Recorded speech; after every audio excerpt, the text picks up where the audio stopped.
it's Guido, guys. Welcome back. Thanks for tuning in. Appreciate the support of the channel. As always, if you like what you see, go ahead and chuck me a subscribe. And now we've got a Object 25700 Battle Challenge After Action Report. Managed to 2-mark this bad boy, and I quite enjoy this tank. We're going to take a look at the stats globally and overall, at least on NA, and we will find out that it is not the best tank at Tier 9, according to stats, but I actually had a really good time in this. In fact, fellas, I ended up with 66% win rate in 100 battles. Did really well in this tank. Although my DPG wasn't higher than a lot of other lower win rate Tier 9. So 100 battles, believe it or not, is still a low sample size. I mean, I say 63%. Let's say I have 5 more losses, and it looks like a very pedestrian 58 or 57%. So take that with a grain of salt. But I will tell you that I did like this tank quite a bit. The crew that I used was 3 skills working on their 4th, and I don't have this stuff here anymore because I got rid of it, or at least I moved it off and moved it to the next 100 Battle Challenge tank. But I was using all bounty equipment, IA, rammer, and turbo. Talk about that stats wise in a minute. I was running food, and I ran a fire extinguisher directive, 24 APCR, 12 heat rounds, and 4 HE. That got me to a 2 mark. So let's take a look at my stats. How did that end up for me? Like I said, I enjoyed it, did pretty well, 66%, 1,120 experience per battle. You'll get a higher experience per battle when you're running a 66% win rate. That's for sure. 51% survived, and that's attributed, can't think of the word right now, to the armor. 76.29 hit rate, which is pretty good for as relatively derpy as the gun is. We'll talk about that in a moment. Damage 1.66, a little bit low actually, but destruction 3.16. Well, what does that mean? It means with a 51% survival rate and a high win rate, I am lasting to the end of battles, and I am killing off near deads at a higher rate than, say, just getting in and playing punchy face and getting a 2-to-1 damage ratio, right? So I'm killing 3 people or plus for every time that I die. Even though the damage ratio is lower, I'm lasting to the later parts of the game and taking out the near deads and winning games. Armor use is 0.74, which is pretty darn good, right? So 0.5 is situational, 1.0 is heavy armor, and it's headed towards the heavy reliable armor point. And I would say that that's pretty accurate for this tank overall, and the stats actually, especially globally as well, kind of back that up. 2,430 damage per game. We were looking at 510 assists, and I had a 5,326 damage game with 6 kills at some point, which was my best game. So let's take a look at the stats overall and what those look like.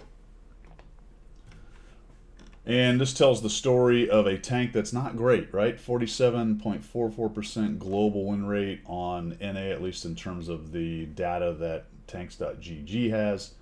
DPG wise, it's pretty low down here at 3rd from the bottom. So stats wise, not a great tank. I quite liked it. If we come over to block though, we start to see the story that it actually is pretty good at blocking. And survival is pretty far up there as well. I think mid-range or so. Where did it go? Object 257. So somewhere around the middle. So win rate-wise, not so much. DPG, decent. My DPG is a little bit lower than other Tier 9s, equivalent Tier 9s. But overall, really quite enjoyed this. Let's take a look at the comparison tool real quick, and then I'll show you an example of gameplay. The one on the left is no equipment, basic setup with 100% crew. The one on the right is the way I had mine set up. 440 alpha damage. Actually, I think in the gameplay I say it's 400. It's actually 440. 248 pen is decent for the standard round. We get down here to the things that stuff like food and the equipment and the skills improve, and we got my dispersion down to 0.33. So while not a sniper, quite comfortable in the mid to close range and can snipe weak spots and things, and if pressed you can do some longer range shots, and it's not terrible. We get to 2,585 average DPM, not amazing, but that's pretty standard for the higher armored kind of tanks. They tend to have a relatively low DPM as compared to other lighter armored stuff with faster firing guns, things like that. It's just kind of a gameplay balance thing that goes on with wargaming. Aiming time gets down to 2.6. Look at the armor, guys. It's 130 on the whole, well-angled pike. Has its own challenges, obviously, but nicely thick. with good angles, and then turret armor at 350, which is awesome. Also note the side armor is 130, so definitely a side scraping beast, except for the pike nose. So you get a little trade-off right there, right? You've got some really nice side armor for the side scraping, but you've also got a pike nose, which can cause some difficulty in terms of flat plating it and making it easier to pen the pike nose. With the turbo, it gets me up to 55 kilometers an hour and 18 backwards, and it's 50 is nice anyway. It's just a fast heavy tank from the beginning, kind of it really is like a pocket battleship in this game. All right, so it is a heavy medium style tank, and it can do the bruiser heavy stuff pretty well, and it can run with the mediums if you want, and that's what I really liked about this tank. The traverse speed, look at this, 44. I mean, this thing will spin around. It's kind of a square box of a tank, not in terms of boxy German tanks, but it's a square shape with the hole, with the turret more or less center on the hole, and man, it will spin around and get you out of the way. It's not very big, so you're not running into a lot of stuff when you're trying to maneuver, so I found it to be highly maneuverable in local areas, and with a 55 kilometer an hour repositioning was easy in terms of a heavy tank for sure. And that's pretty much it on the stats, guys. I really did enjoy this game. Let's go ahead and take a look at my example of gameplay where I think I'm going to highlight some of the strengths of this tank. I'm not here to tell you that, or to try to convince you that this is the greatest tier 9 heavy tank in the game, but I think it's better than its stats would imply, especially if this is your kind of gameplay or your kind of style. Maybe worth a second look if you sort of overlooked it and didn't play it. This was a tank for my 100 Battle Challenge. I've had some in the past where I'm like, I just don't really want to play that tank because I'm just not enjoying it that much. That was not a factor here. Every time I play the 257, I enjoy playing it. All right, let's take a look at the gameplay. Well, all right, here's the battle I've chosen to show you guys for this. We have Ghost Town spawned in to the south. We're going to work into the middle, and I think this battle, it's a decent amount of damage. Not an absolutely amazing game, but it does kind of highlight the 257 strengths, at least as far as I can see them. He's going to support me. That's always good news. So, like we saw in the stats, and we've mentioned, probably not a tank that's at the very top of anybody's list of the best tier 9s, but I happen to have done very well in it. I think it has a lot of things going for it that helps it in this game. The armor, as we discussed. The mobility is nice. I added the bounty turbo so I can get there a little bit quicker. We're going to push in here, and this one gets real spicy real fast, actually. And it does require the tank to get around a little bit, which I think is one of its strengths, actually. So as I've said, it can run with the mediums if need be. It can be a heavy if need be. So we'll come in here, and we got this AE Phase 1 hanging out with me. I think he wanted me to get out of his way, but that ain't happening. I got here first, so deal with it, my friend. And he kind of backs up and goes the other way. All right, guys showing up. We got a T95. We'll just take a little bit of a hasty shot, unfortunately. Wish I'd have aimed a little bit better there. This dude's moving around. He did take a big hit. Oh, we got this feller coming in. Let's just pop him.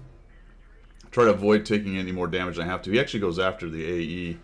Trying to give him a straight-on look with the pike nose so that maybe he doesn't shred me too much. So that kind of hurt. Now let's just pause here because I missed this whole, I get a little snap on that. That worked out. I missed this whole situation that's developing on me right here.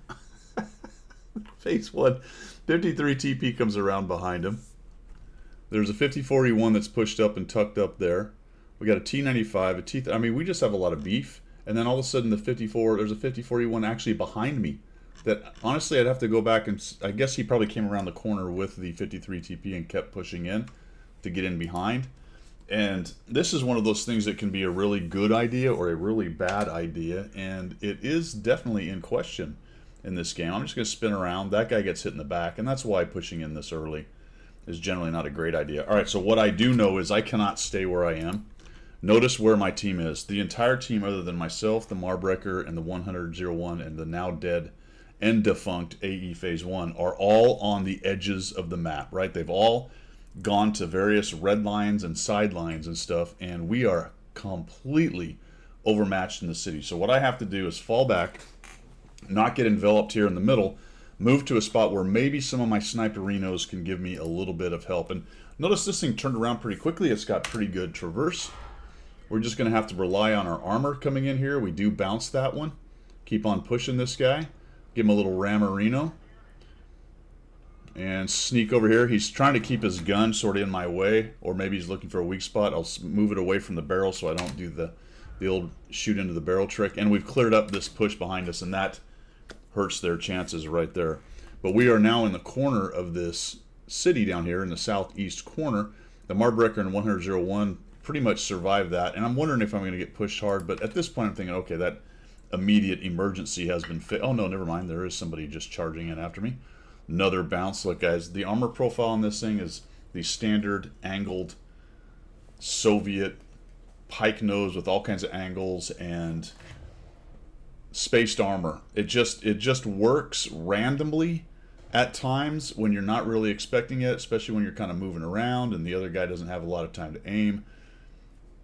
It just plain old works. The way the game is designed, the way it's played, it's one of those things that ends up working out for you, basically. I don't know how to say it any better than that. It just, and randomly is kind of the word right there. Yes, you can maximize your ability to make it work for you.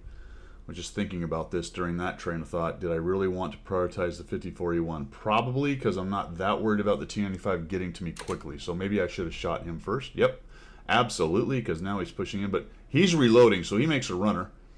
And then the AT-15 inexplicably just drives across and gives me a side shot. And then he notices, and then I notice that he noticed, that the T-95 noticed, that the 100-01 has noticed. And I'm thinking, okay, I'm going to get around. This is going to be great. And then all of a sudden, the 100-01 is doing his level best to side scrape, and I'm trying to get away. Just shoot him in the back. Oh, no, geez, my front end is sticking out. Please don't. Ah, T-95 is a... Oh, man. But good news is T-95 did not drive around the corner for some strange reason. 5041's right there. We'll just pop him with a little snipe. A little snipe. A sniper. Oh, uh-oh. We don't want that. The Shrek is shooting us in the side. We don't want to give him those shots. Kind of surprised he didn't just poke one at me there, so to speak, but he did not. And just chaos, right? Good mobility, good hole traverse, good enough gun handling for this short to medium work with the way I've got it set up. Not great gun handling, but good enough for this kind of area. A couple decent lucky snaps, however you want to look at it. And we're in business, fellas. And I'm falling back because I see this T-30 charging hard, and he kills off the Marbreaker.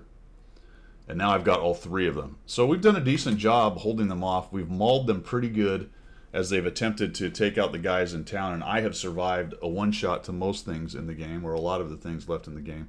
And we still have all kinds of guys around the edges. Just notice they're all still Camp-a-Lampa ding-danging up there. And I will just do the old back pedal, you didn't even see me, and try to get back behind here. Maybe I can get a shot on a guy coming around the corner and then pull back, and some of the snipers will get shots.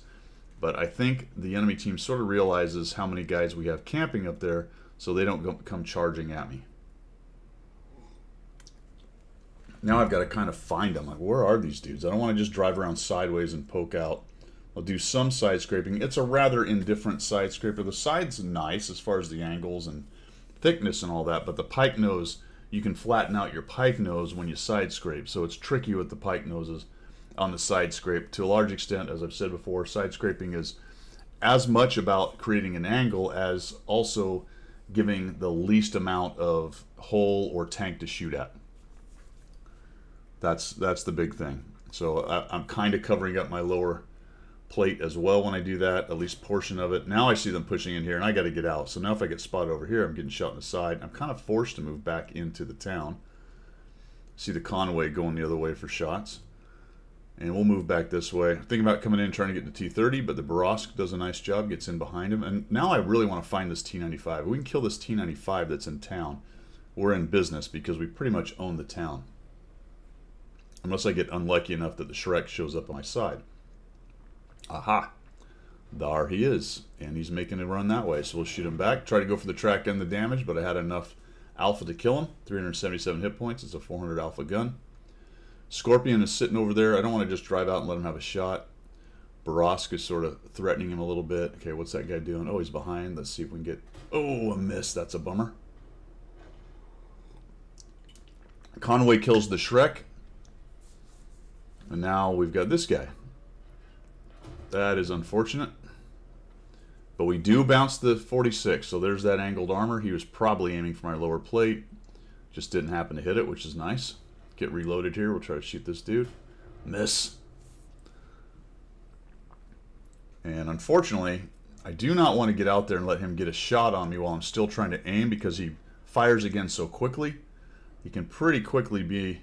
Oh, and I just missed that, right? That was an error. I should have kept it right where I was pointing. I was worried the Boros was going to be in the way, but he was actually moving out of the way, and I probably would have had a much better shot right there. So the Progetto's down to a one-shot. There's still a Scorpion running around. The east side has won, but they kind of got mauled moving in there. So we're sitting at 10-9. Not an absolute win yet, and I'm really concerned now that something's just going to show up near me and kill me off. The Boros is trying to get this Progetto, and he gets killed. That is quite unfortunate. So the Skoda sniped him from somewhere, probably up on the hill back there from the edge of the map.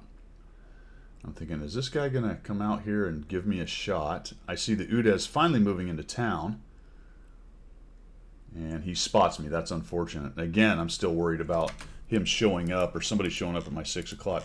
Good news is I've still got the Sniperinos keeping him busy, although the T-50, actually the T-50 killed him from the other side. That's very interesting. He was over there. All right. I'm worried about somebody coming in behind me, but I've got the WZ-120 and the Conway sort of guarding that. And the only thing that can really do it is probably the, well, what's not lit right now. It's only the T-30, so more than likely he's on the other side of the map where he was. So now it's just concentrating on trying to take out one of these guys. There we go. Finally get this dude moving in. Let's take him out. All right, good. Fantastic. Quite proud of not dipping into my heat rounds on this one. Getting better and better at that in this game. Progetto dies to the 16. And unfortunately, at 4,411 damage, I get a little bit timid at this point. It's a close game. I do want to win. I don't want to just go raging in there and get nuked by a T-30 or double tapped by a Skoda, or even one shot, really. What is he, the tier? He's the tier 9, so in theory I can take one hit from him, baby. But I just like the mobility, right? So I've been mobile in a relatively small area, but I was able to move around quickly, escape a bad situation in the pinch, move in, do some maneuvering around guys, kill them off, move a couple places, all kind of local, right? So I'm not telling you this is a EBR speed tank, but look at it, it's cruising along. What are we doing? 50. Fantastic, man. I mean, that is absolutely fantastic, because mid to late game, that's where things like turbos and mobility and that kind of capability really comes into its own.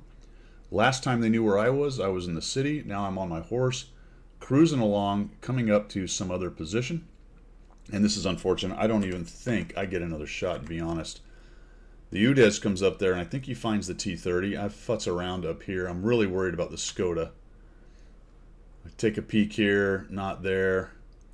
I think the Udez gets engaged, and then the T-50 shows up, and I want to say the Conway kills him.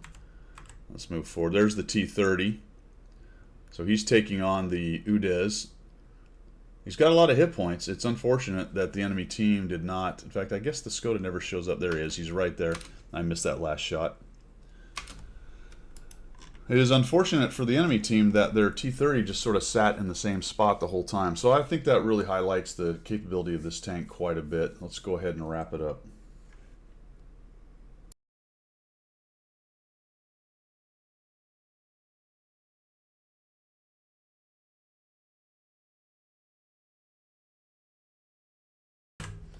Well, all right, my friends, there you go. A quick 100 battle review of the Object 257 that, like I've said multiple times now, I quite enjoyed playing this. It was not painful at all. Of course, it's always nice to do well in a tank, and honestly, at 100 battles, we'll probably beat this dead horse multiple times and talk about it in the future as well as I move through more tanks. It is still a relatively low sample size, and win 5 more, lose 5 more, and all of a sudden the stats don't look as good, but I will tell you that I did quite enjoy this tank. All that aside, all that stat stuff and being real and all that aside, I quite enjoyed this tank. There's nothing wrong with it. It does its job. It's not very exciting or sexy, but man, talk about a tank that can really punch faces and can run with mediums, has good usable armor, a really nice turret.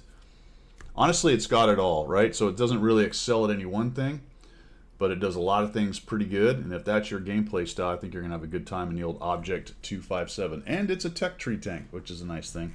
All right, that's all I've got. We'll see you.